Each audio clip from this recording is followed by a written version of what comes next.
Hello गाइजहरु, यति बेला चाहिँ म घरमा छु। चुमन काका चाहिँ बास लिएर आइसक्नु भएको छ। म चाहिँ सरसफाइ गर्ने कार्यक्रम भइरहेको छ। झाडु खेलेर यत्रो बनाएको छु। यहाँ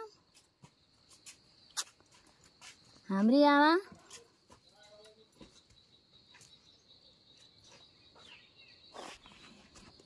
पुरा झार उखेल्ने कार्यक्रम भइरहेछ, सरसफाइ गर्ने कार्यक्रम भइरहेछ मेरो। यो मैले फुल रोपेको धेरै भयो। यसलाई काट्दा काट्दा यो फेरि जति काट्यो उति झ्याङ्गिएर मुना पलाएर आउने रहेछ। म चाहिँ बिहानदेखि झाडु खेलेको पानी नपिकन अहिले चाहिँ रेस्ट लिएर चाहिँ पानी पिएको। अब केही क्षण म फेरि मेरो काममै लाग्नेछु।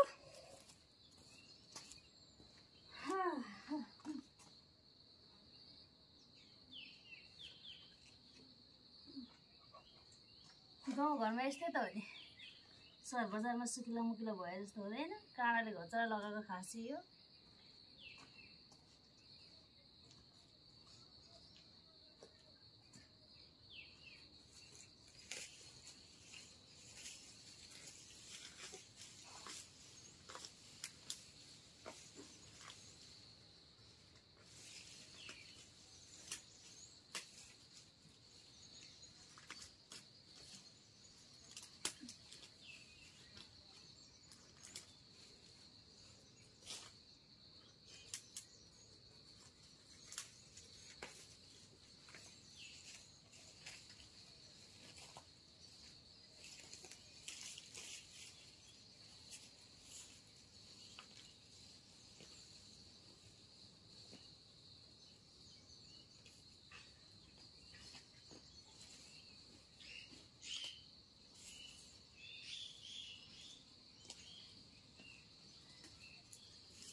यो खास चाहिँ ठुला नि यो बाँसको नि सानो बाँसको त्यसलाई तोड्नु पर्छ।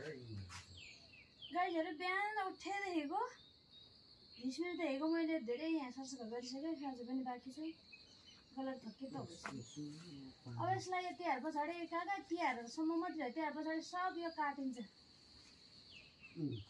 कसले सम्हाल्ने? आम्बाको उमारेर गाला कालो म भए यो घर कति राम्रो बनाएर बस्थे। के गर्नु मन भएपछि यो जङ्गल हुन्छ काट्दियो हिँड्दियो अनि के गर्नु सम्हाली राख्नु भ्याइँदैन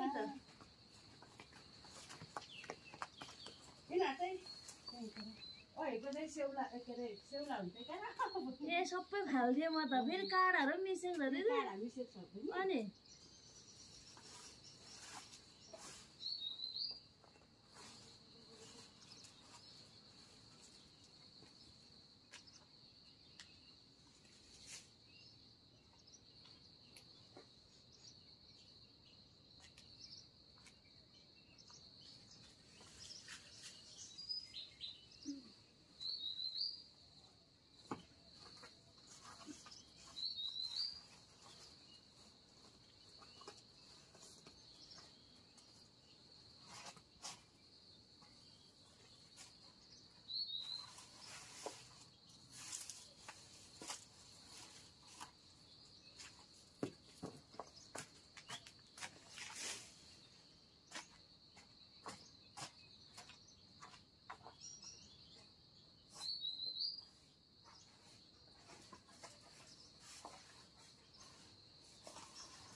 वर्ष दिन 2 वर्षमा आउँछु घरका होला त्यो भइसकेको हुन्छ बुढो बाबामा हुनुहुन्छ उहाँहरूले कति थोक गर्ने र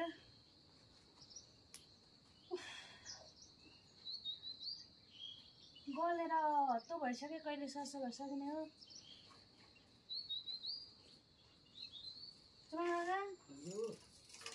गल्यो बिस्तारै गर्नु गाडा हाल्न लाग्छु क्या नानी गाईले के लानु मल हुन्छ फल्नु बेला मल हाल्दा हुन्छ नि बस्तीलाई मल हाल्नुपर्ने ओहिले गाई छ तल अनि के को म यहाँदेखि सार्छु त यो मम्मीले लानुहुन्छ पापाले लानुहुन्छ पल्लो घर लग्दैन त टोको ल्याउन अनि काँडा निकाल्दिउँ ल